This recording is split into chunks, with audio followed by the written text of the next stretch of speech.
أعوذ بالله من الشيطان الرجيم. أعوذ بالله من الشيطان الرجيم. بسم الله الرحمن الرحيم.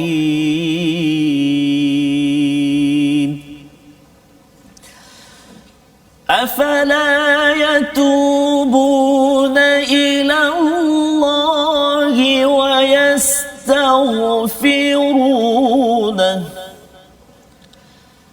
والله غفور رحيم. صدق الله العظيم. Assalamualaikum warahmatullahi wabarakatuh. Alhamdulillah wassalatu wassalamu ala Rasulillah wa ala alihi wa man wala. Syada la ilaha illallah, syada Muhammadan abduhu wa rasuluh. Allahumma salli ala sayidina Muhammad wa ala alihi wa sahbihi ajma'in. Amma ba'du. Apa khabar tuan-tuan dan puan yang dirahmati Allah sekalian? Saya mengucapkan ribuan terima kasih kepada semua yang setia bersama My Quran Time, baca faham amal. Pada hari ini kita dalam sesi ulang kaji kita pada halaman yang ke-120 hingga 124, dan istimewa pada hari ini kita bersama dengan tetamu untuk kita belajar. Saya belajar dengan Ustaz Abdullah Bukhari. Apa khabar Ustaz? Alhamdulillah. Alhamdulillah. Dan juga dengan Ustaz Abdul Tarmizi. Ya, Apa khabar Ustaz? Alhamdulillah Ustaz. Kita ada tetamu. Ya, terima kasih pada Ustaz Abdul Bukhari sudi ke teratak kita Ustaz. Ya, betul. Teratak, masya-Allah. Teratak inilah setiap hari Ustaz ya. Ini teratak bersama dengan tuan-tuan yang berada di rumah untuk sama-sama setia bersama Al-Quran, kerana kita yakin bahawa inilah antara peluang untuk kita berinteraksi dengan ayat-ayat Allah. Moga-moga dengan bacaan tilawah kita ini ia menjadi syafaat dan menjadi bukan hujah ke atas kita, tetapi menjadi syafaat apabila kita sampai di akhirat nanti di hadapan Allah Subhanahu Wa Taala. Mari sama-sama kita mulakan majlis kita pada hari ini dengan kita memulakan dengan Ummul Quran Al-Fatihah dipimpin oleh Ustaz Tarmizi. Baik, terima kasih Ustaz Fazrul, yang dikasihi Fadil Ustaz Abdullah. Khususnya tuan-tuan dan puan-puan sahabat-sahabat Al-Quran yang dikasihi Allah Subhanahu Wa Taala sekalian, mari kita mulakan dengan membaca sama-sama, kita membaca surah Al-Fatihah. A'udzu billahi minasyaitonir rajim. بسم الله الرحمن الرحيم. الحمد لله رب العالمين الرحمن الرحيم مالك يوم الدين إياك نعبد وإياك نستعين اهدنا الصراط المستقيم صراط الذين أنعمت عليهم غير المغضوب عليهم ولا الضالين.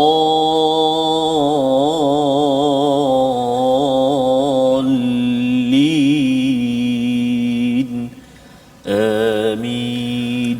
Amin ya rabbal alamin. Terima kasih diucapkan pada Ustaz Tarmizi membacakan surah Al-Fatihah sebentar tadi untuk kita sama-sama mengingatkan pada diri kita bahawa selalu kita memuji pada Allah Subhanahu Wa Taala.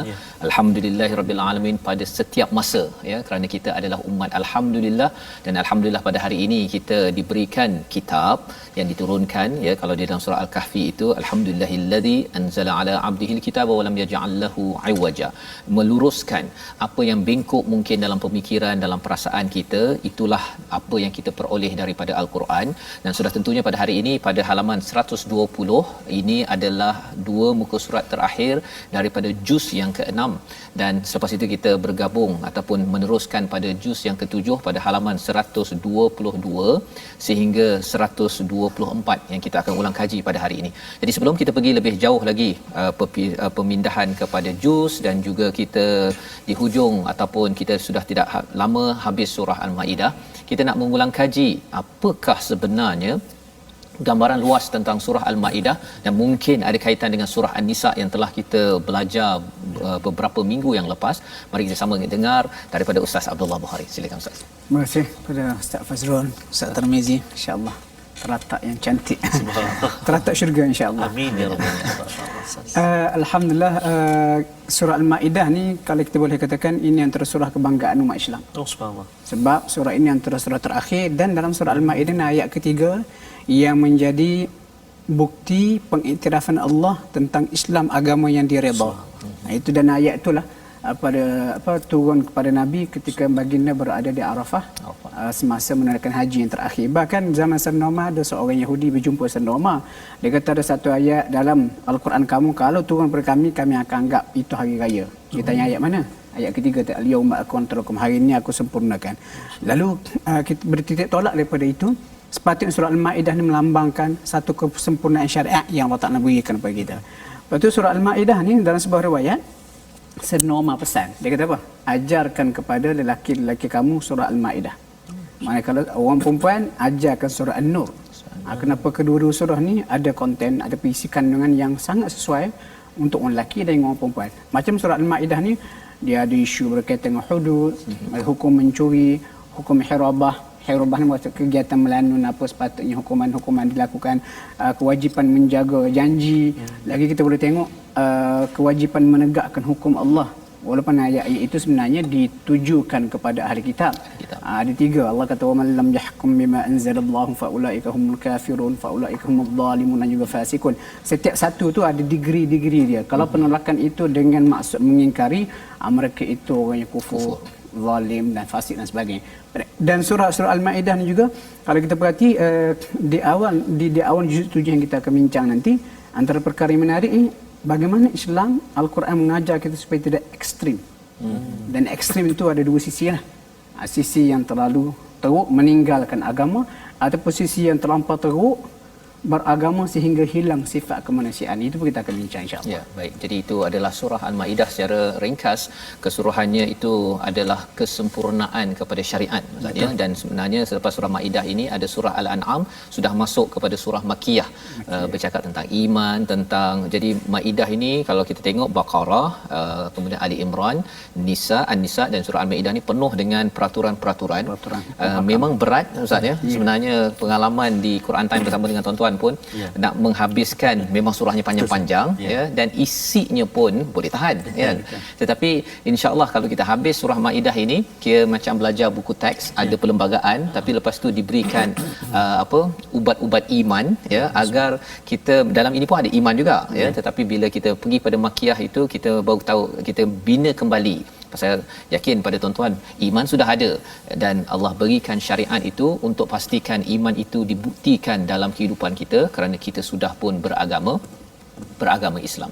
Jadi pada halaman yang ke-120 ini kita akan melihat balik semula, iaitu salah satu topiknya adalah berkaitan dengan Nabi Isa ya, pada ayat yang ke-75 itu, ataupun daripada ayat 72, 73, 74, 75. Tapi kita nak baca ayat 75 ini untuk kita melihat mengapa digelar Siddiqah. Satu perkataan yang menarik di situ yang kita ingin bersama dengan Ustaz Tarmizi dahulu. Sila Ustaz. Baik, terima kasih kepada Ustaz Fazrul yang saya muliakan dan juga yang saya hormati, lagi kita kasihi kepada Ustaz Abdullah Bukhari. Tetamu yang tak asing bagi kita Ustaz, selalu datang mencerahkan kita, kongsi ilmu dengan kita Ustaz ya. Alhamdulillah. Sejuk teratak kita Ustaz ya. Sejuk. Pakai kot. Oh subhanallah. Tuan-tuan dan puan-puan, mudah-mudahan sejuk juga bersama dengan Al-Quran insya-Allah taala. Jadi kita nak baca Ustaz ayat 75 Ustaz. Ayat 75, sahabat-sahabat Al-Quran semua, mari kita perhatikan ayat yang ke-75, kita baca sama-sama. A'udzubillahi minasyaitonirrajim. ما المسيح ابن مريم إلا رسول قد خلت من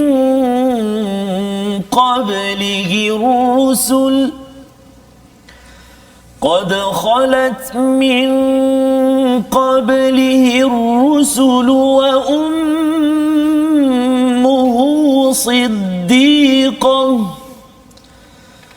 كانا يأكلان الطعام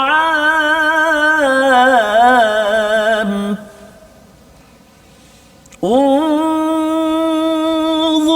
كيف نبين لهم الآيات ثم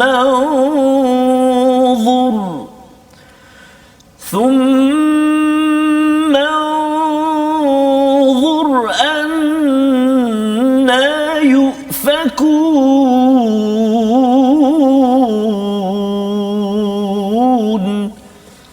صدق الله العظيم. Surah Al-Azim ayat 75 daripada surah Al-Maidah pada halaman 120 ini bermaksud Al-Masih Isa putra Maryam hanyalah seorang rasul. Sebelumnya pun telah berlalu beberapa orang rasul dan ibunya seorang yang berpegang teguh pada kebenaran. Kedua-duanya makan makanan. Perhatikanlah bagaimana kami menjelaskan ayat-ayat kepada mereka ahli kitab, kemudian perhatikanlah bagaimana mereka dipalingkan oleh keinginan mereka. Jadi di dalam halaman 120 ini bercerita tentang seruan untuk mengesakan Allah, jangan menigakan, menduakan, mensyirikkan Allah, terutama seruan kepada golongan Nasrani Ustaz ya. Betul. Dan kumpulan Kristian ini diingatkan salah satu perkataan menarik di sini kana yakulani ta'am, mereka berdua makan. Kalau katakan buku yang hebat-hebat Ustaz ya, dia akan bawa idea-idea yang besar. Kalau katakan tidak difahami dengan betul, melihat pada ayat mereka berdua makan, rasa macam tak cukup besar mengapa perlu ada di dalam Al-Quran. Tetapi kita tahu bahawa ini adalah satu ayat yang mudah mempunyai pengajaran yang besar kepada dunia ini. Mari sama-sama kita ulang kaji bersama dengan Ustaz. Okey, terima kasih. Memang makan ni nampak benda kecil, tapi cuba tak makan. Allah. Bila kita tak makan, kita akan rasa lemah. Dan kalau dikatakan Isa dengan kepercayaan setengah Kristian ataupun Nasrani, Isa dan juga Maryam ini Tuhan, tiba-tiba katakanlah mereka berdua tak makan, tidak akan nampak lagi ketuhanan mereka. Jelas nampak mereka itu manusia. Itu satu. Kemudian kalau kita perhatikan surah lain pun, isu makan ni memang dijadikan topik untuk menegur pihak yang menyekutukan Allah. Contoh nanti kita sampai surah As-Saffat. Bila Nabi Ibrahim buat eksperimen, dia pergi dekat berhala, dia kata malakum la ta'kulun. Dia kata kamu tak makan. Maksudnya itu perkara asas. Kalau betul dia tu Tuhan, dia tidak perlukan makanan. Sebab Tuhan ini tidak memerlukan apa-apa yang menunjukkan dia ini lemah. Itu satu. Kemudian yang siddiqah. Siddiqah ni kalau saya boleh simpulkan, tahap manusia yang paling tinggi adalah Rasul. Tahap kerana Rasul, Nabi. Kemudian oleh kerana Rasul terakhir ataupun Nabi terakhir adalah Rasulullah sallallahu alaihi wasallam. Jadi selepas Rasul, pangkat kerohanian yang tinggi kita panggil Muhsin. Muhsin. Dia Muslim, mukmin, Muhsin ataupun kita kata wali-wali Allah. Dan ayat ini cerita mengenai Maryam. Sebelum zaman Rasulullah sallallahu alaihi wasallam ada lagi nabi, dan nabi sebelum baginda adalah Nabi Isa alaihi salam. Lepas tu ada sebahagian ulama yang agak keliru mengatakan dalil-dalil dalam surah Maryam, surah Ali Imran bagaimana Maryam didatangi oleh Jibril lalu diberi maklumat ataupun seolah diberikan wahyu. Ada yang berpandangan kata Maryam ini adalah seorang rasul ataupun seorang nabi kerana dia didatangi oleh Jibril. Lalu ayat-ayat lain dan juga ayat yang menegaskan Maryam bukan rasul tapi Maryam adalah seorang siddiqah. Siddiqah ni kenapa dipanggil siddiqah? Dalam beberapa ayat, contoh dalam surah At-Tahrim, Allah kata wasaddaqat bikalimati rabbiha wa kutubihi. Maksudnya Maryam ni membenarkan apa sahaja yang datang daripada Allah dan juga datang daripada rasulnya. Bahkan kalau kita katakan darjat selepas nabi adalah orang yang siddiqin. Dalam surah An-Nisa kita baca wa may yuti'illah war rasul, siapa yang mentaati Allah dan juga Rasulullah maka mereka bersama dengan para nabi dan juga siddiqin. Pernah kata kalau kita katakan bawah sikit daripada nabi darjat siddiqin, siapa darjat siddiqin dalam kalangan sahabat? Rasulullah, sahabat Abu Bakar. Itu tak dinafikan. Kemudian kalau kita kata dalam kalangan wanita, siapa yang darjatnya bawah sikit daripada Nabi? Maryam. Jadi ini dia dua perkataan yang penting ya, istilah siddiqah yang diberikan kepada ibu kepada Nabi Isa ya, maksudnya lebih rendah sikit daripada nabi tapi maksudnya maqam, kedudukan, status yang amat tinggi ya, kerana membenarkan apa sahaja yang datang daripada Allah. Dan kana yakulani ta'am ada kaitan juga dengan nama surah ni Ustaz ya, Al-Maidah. Jadi pusing macam mana pun hidangan daripada atas, makanan awal-awal cakap pasal seawal ayat pertama sahaja sudah cerita pasal binatang bahimatul an'am apa sebagainya.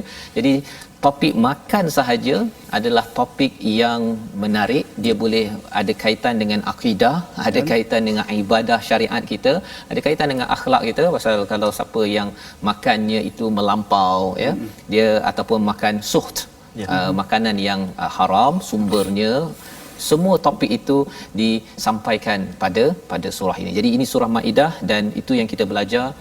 Makanan ada kaitan dengan akidah kita, sehingga kan kalau tak makan lemahlah Nabi Isa ataupun Maryam, dan Maryam itu adalah makhluk, Nabi Isa juga adalah makhluk yang tidak perlu disyirikkan ataupun dikaitkan dengan Allah. Jadi ini yang kita boleh belajar.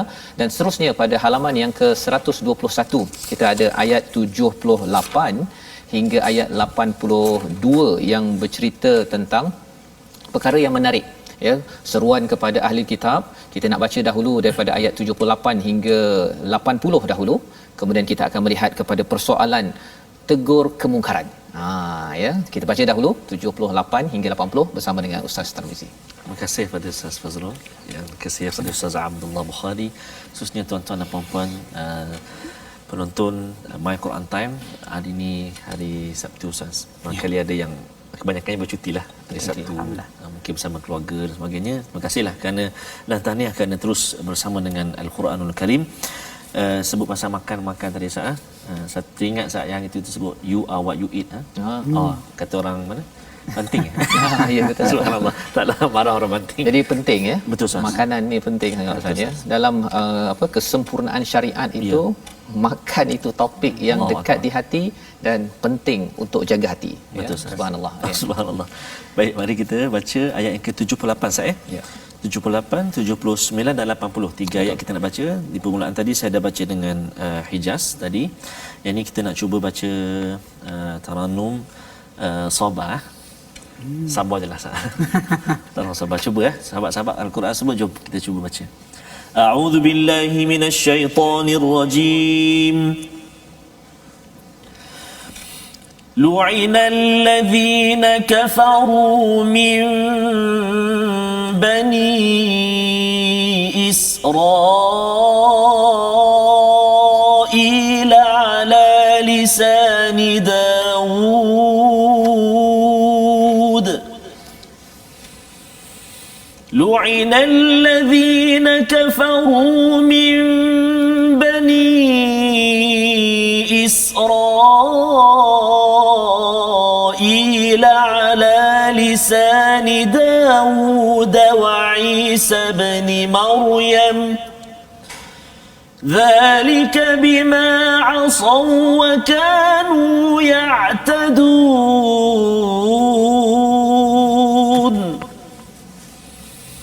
كانوا لا يتناهون عن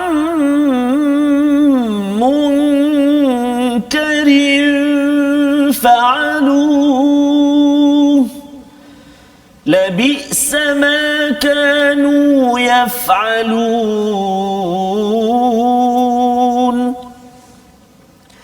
ترى كثيرا منهم يتولون الذين كفروا لبئس ما قدمت لهم أنفسهم أن سخط الله عليهم سخط الله عليهم وفي العذاب هم خالدون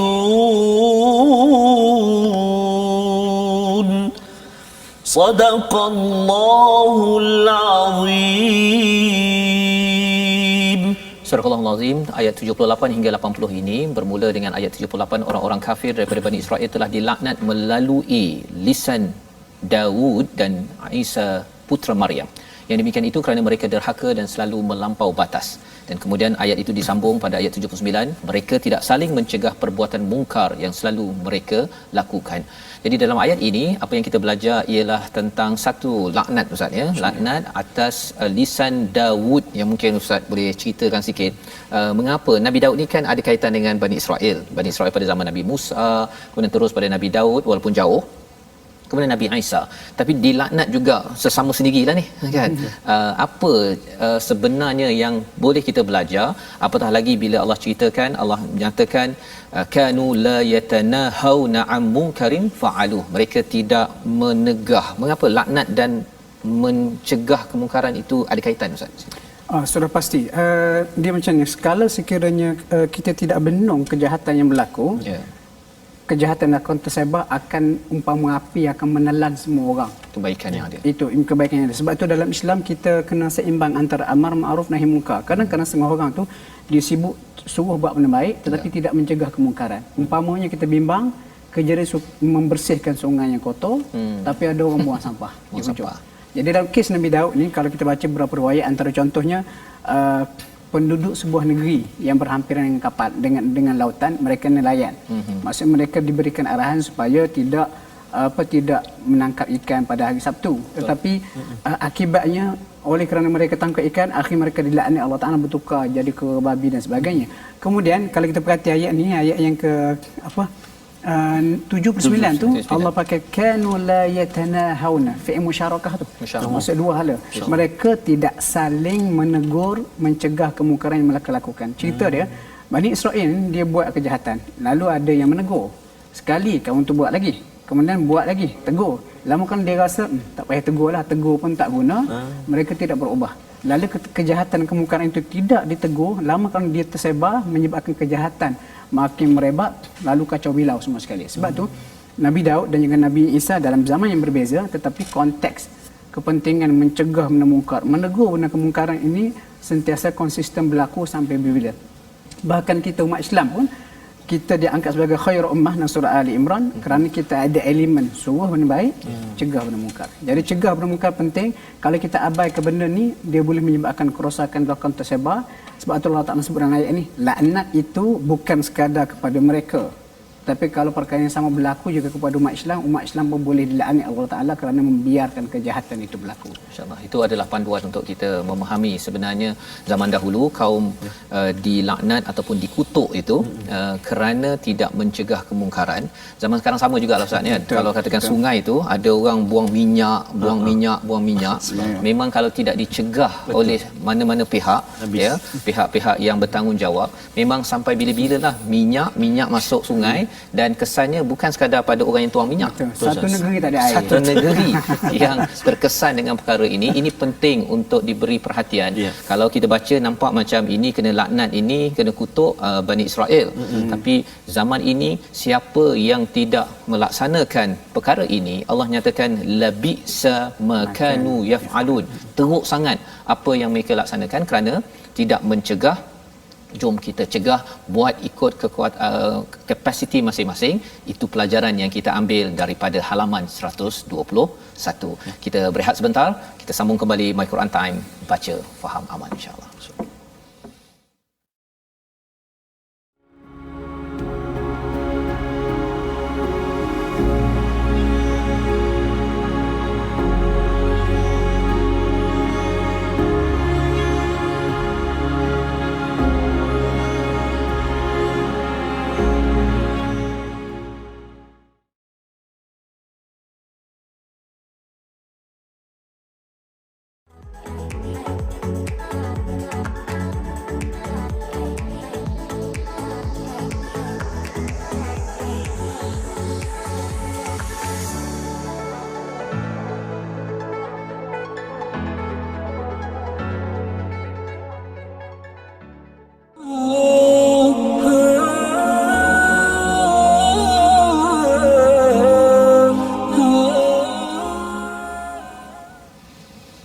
Alhamdulillah, kita bertemu kembali dalam My Quran Time. Hari ini kita berada di sesi ulang kaji.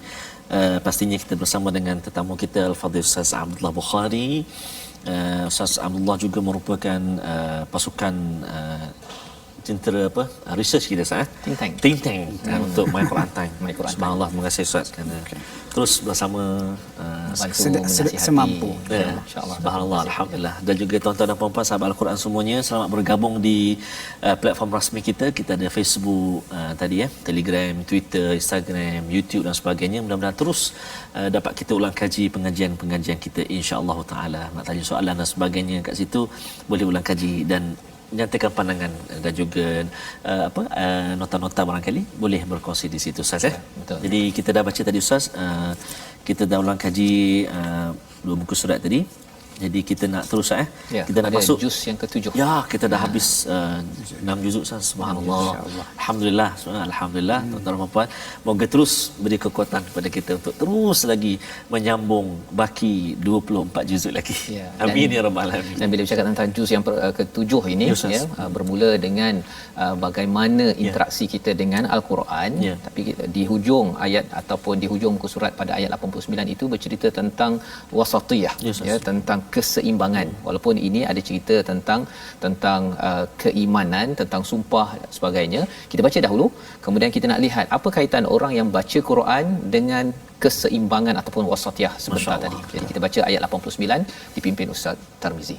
Okey, baik. Terima kasih Ustaz Fazrul, Fadil Ustaz Abdullah Bukhari dan juga tuan-tuan dan puan-puan. Kita nak masuk ayat yang seterusnya, iaitu ayat yang ke-89 Ustaz Betul. Ada lebih kurang dalam 6 atau 6 baris subhanallah kita nak baca sekarang ni. Kita cuba pula Taranum Hijaz dah, Sobah dah Ustaz kita cuba Taranum Nahwan lah. Silakan. Boleh Ustaz? Cuba Ustaz. Boleh. Jom sahabat-sahabat semua. A'udzubillahi minasyaitonirrajim. لا يؤاخذكم الله باللغو في أيمانكم ولكن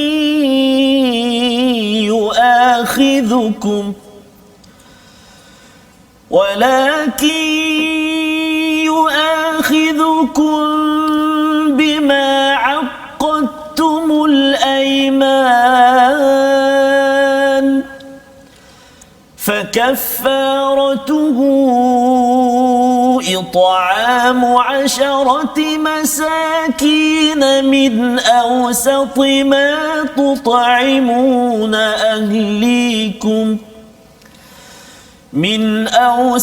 ما تطعمون أهليكم أو كسوتهم أو تحرير رقبة فمن لم يجد فصيام 3 أيام ذلك كفارة أيمانكم إذا حلفتم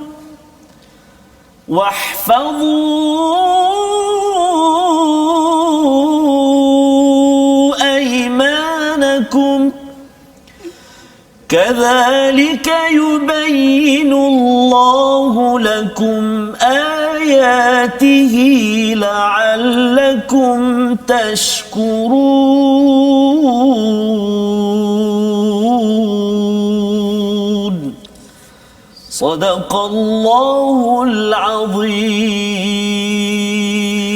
Surah Al-Azim pada ayat 89 ini Allah mengingatkan kepada kita, Allah tidak menghukum kamu disebabkan sumpah-sumpahmu yang tidak sengaja, tetapi dia menghukummu disebabkan sumpah yang kamu sengaja, maka kafarahnya diterangkan dalam ayat ini. Ayat ini panjang muncul selepas Allah menyatakan pada ayat yang ke-87 iaitu ya ayyuhallazina amanu la tuharrimu thayyibat, jangan haramkan makanan yang baik, apa yang telah dihalalkan, jangan melampau jadi jangan melampau.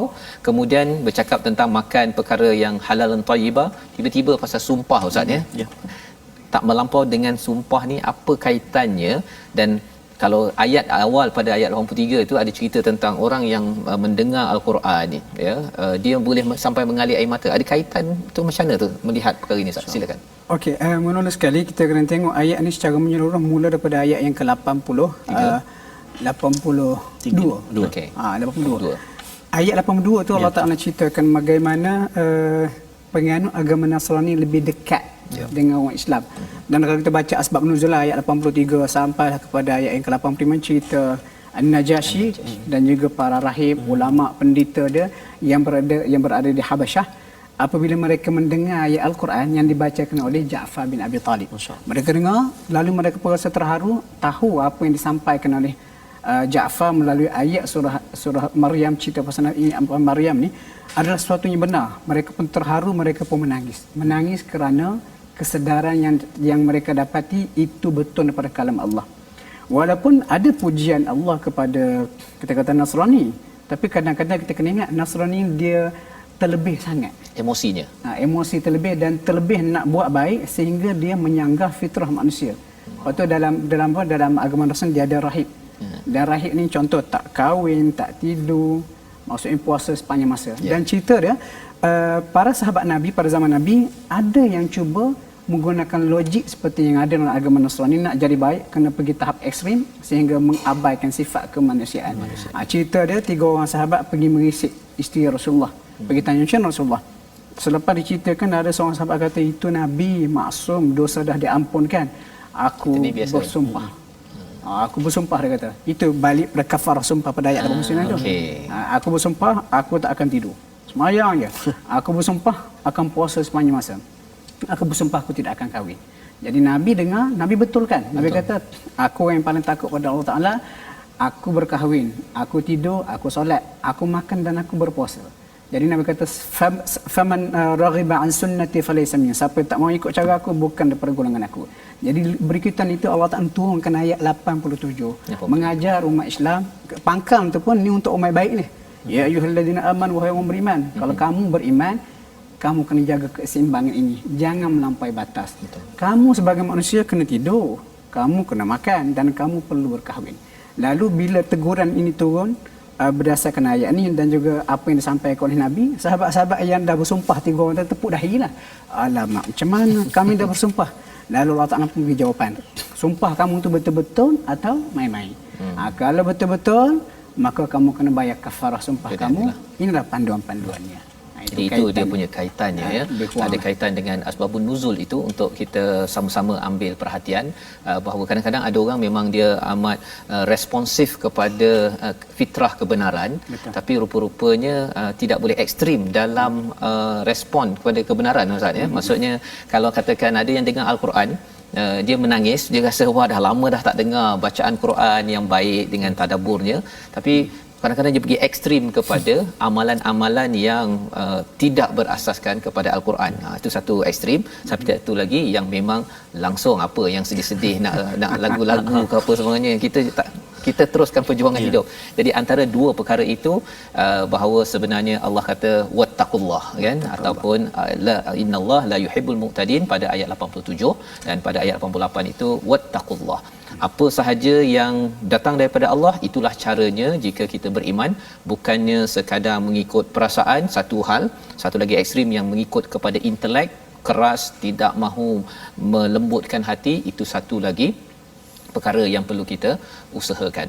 Jadi ini adalah pelajaran daripada halaman 122. Kita ingin pergi kepada halaman 123 ya. Mari sama-sama kita lihat ya. Kita nak baca ayat yang ke-95 itu sebagai satu peringatan dan juga ulang kaji kita pada hari ini. Silakan Ustaz Tarmizi. Terima kasih pada Ustaz Fazrul, Ustaz Abdullah Bukhari. Kita nak sambung tuan-tuan dan puan-puan sahabat Al-Quran semuanya ayat ke-95. Ayat ni pun tak kurang panjangnya. Dia ada dalam 5 baris lebih semua tu panjang-panjang semua. Saya kena baca hari ni. Subhanallah. Nak bagi pahala dulu. Subhanallah. Jadi harap-harap tuan-tuan dan puan-puan sahabat-sahabat Al-Quran pun rasa ceria dan rasa seronok dapat baca banyak ini. Subhanallah. Alhamdulillah. Dan besok akan baca lagi sekali Ustaz. Tapi kita pilih ayat lain lah. Ya, insya-Allah. Baik. Jadi kita nak baca ayat 95 sekarang.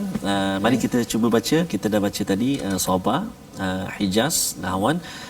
Kita cuba jiharkah pula. Cuba ya. A'udzubillahi minasyaitonirrajim. Ya ayyuhalladzina amanu la taqtulus sayda wa antum hurum ومن قتله منكم متعمدا فجزاء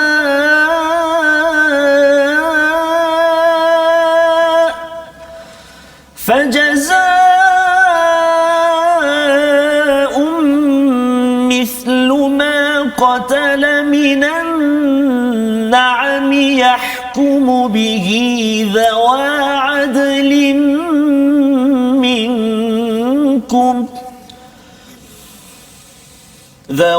عدل منكم هديا بالغ الكعبة أو كفارة طعام مساكين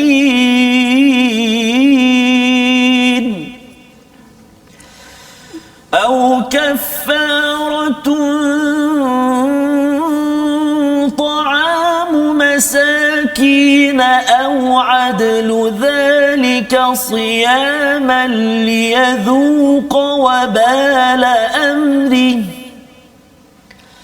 عفى الله عما سلف ومن عاد فينتقم الله منه والله عزيز ذو انتقام صدق الله العظيم. Surah Al-Azim pada ayat 95 ini Allah mengingatkan kepada orang-orang yang beriman, wahai orang-orang yang beriman, janganlah kamu membunuh haiwan buruan ketika kamu sedang ihram.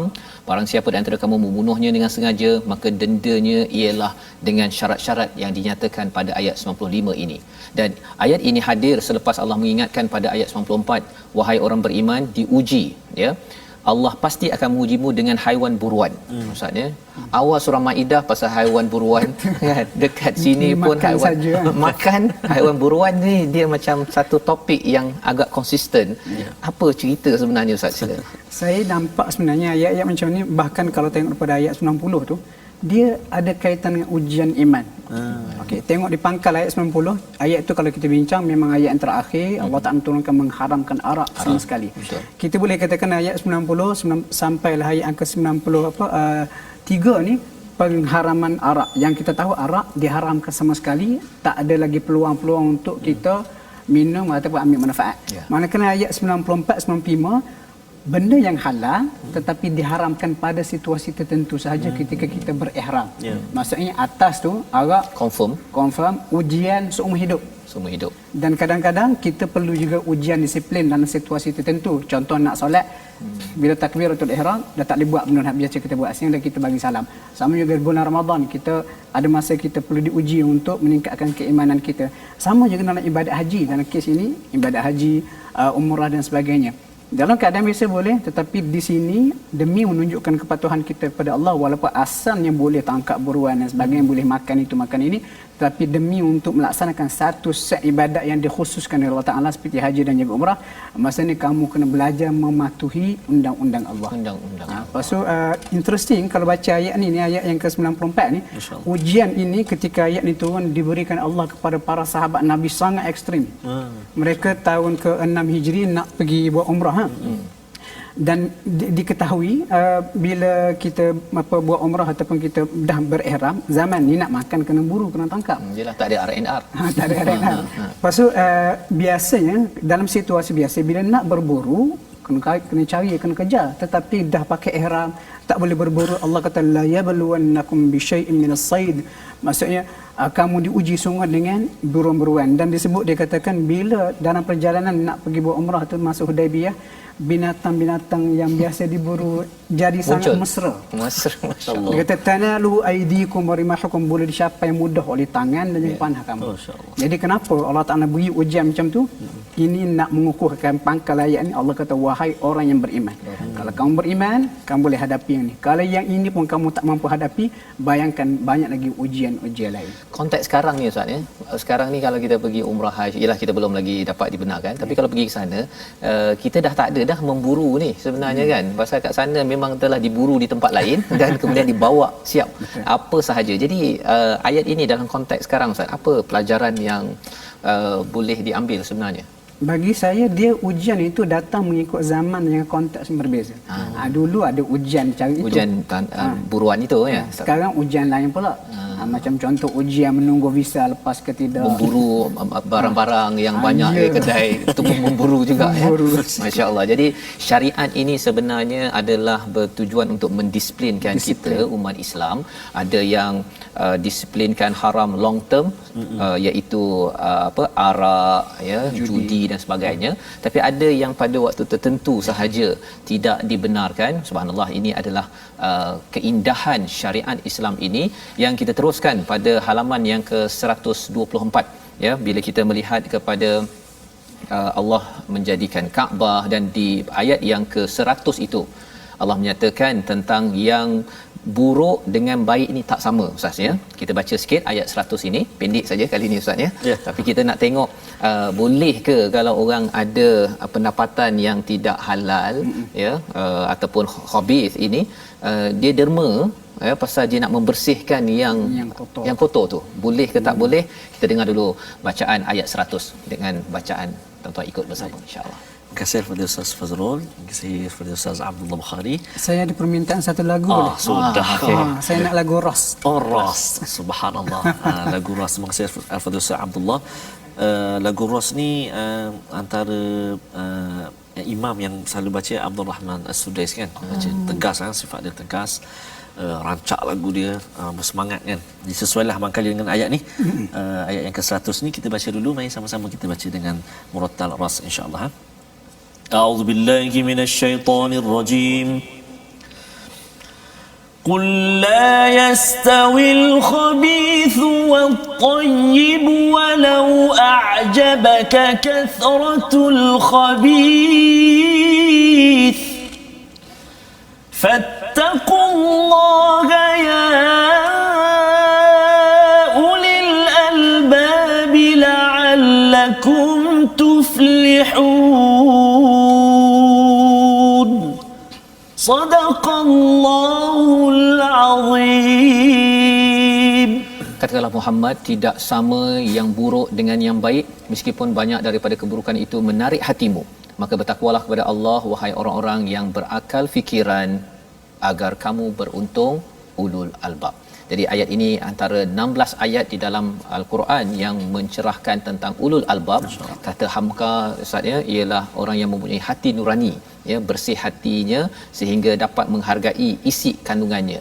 Dalam ayat ini ada cerita tentang tidak sama buruk dengan baik ya. Jadi kalau katakan ada pendapatan orang yang mungkin tak berapa okey kan, contohnya mungkin ada yang kata daripada sumber haram contohnya, ataupun mungkin dia tak berapa sumber haram tapi pasal 8 jam bekerja, 4 jamnya yang halal betul-betul, 4 jam lagi tu so kan. Jadi saya rasa saya nak bersihkan ni, saya dermakan RM1 setiap hari ke masjid, harapnya dekat tempat kerja ni bolehlah makan dekat kafeteria sampai 4 jam.